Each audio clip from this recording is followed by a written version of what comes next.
Deep down in the Loch Ness of Scotland there lives a legend. True or false, no one knows, and today it still remains a mystery. Now you may have all heard of the sightings of the Loch Ness Monster, but where did the myth come from? And what are some real facts and sightings of the myth itself?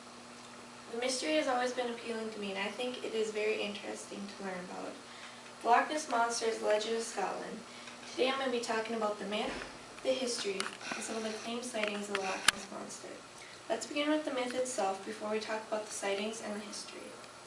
The Loch Ness Monster is a legend of Scotland. It lives in the loch, which means lake in Scottish, ness in northern Scotland.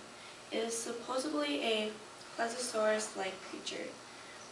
The Loch Ness Monster has many nicknames. The most common is Nessie, but it has also been called a water horse, water kelpie, and a long-necked serpent.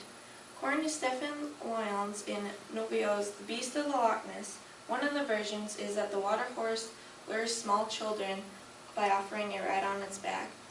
And then, once the children are aboard, their hands become stuck and they are dragged down to a watery death. Then their livers wash ashore the next day. Now that we know some different parts, let's talk about where the myth started. The legend of Nessie dates all the way back to the 6th and 7th century.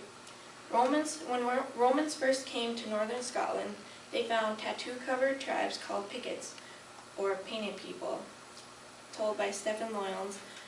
They had carved many recognizable animals around the Loch Ness Lake itself. The Romans could recognize all but one, which they then called the Loch Ness Monster.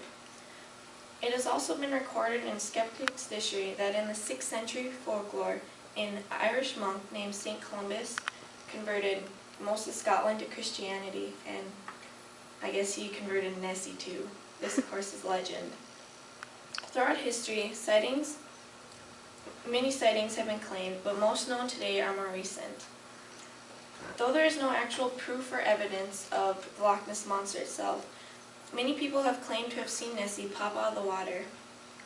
The first recent one was in 1933 when a new road was built that went along the shore of the Loch Ness, and the local couple, according to Stephen Lyons, said they saw an enormous animal rolling and plunging on the surface. The most famous one was in 1934 when Robert Wilson, a London physician, published a photograph in the London Daily Mail. His photograph showed a plesiosaurus-like beast with a long neck emerging out of the muddy water, and according to Robert Carroll in the Loch Ness Monster, it was proven fake by his stepbrother Christian Sperling when he admitted it on his deathbed in 1994. The latest, according to Daily Mail Online, is by Edwards on August 3, 2012. His photograph shows a dark hump slinging in and out of the water before vanishing back into the deep. He says that his photo is the best of Nessie yet. To wrap it up, the legend of Nessie will always be a part of Scotland and part of folklore.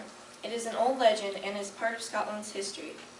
There are different versions of the myth, and Nessie has also very different names. The legend also dates back to the 6th and 7th century, and over many years sightings have been told. Nessie will always be a mystery to the people of Scotland of the world. Is it real? Well, that's for you to decide. Thank you.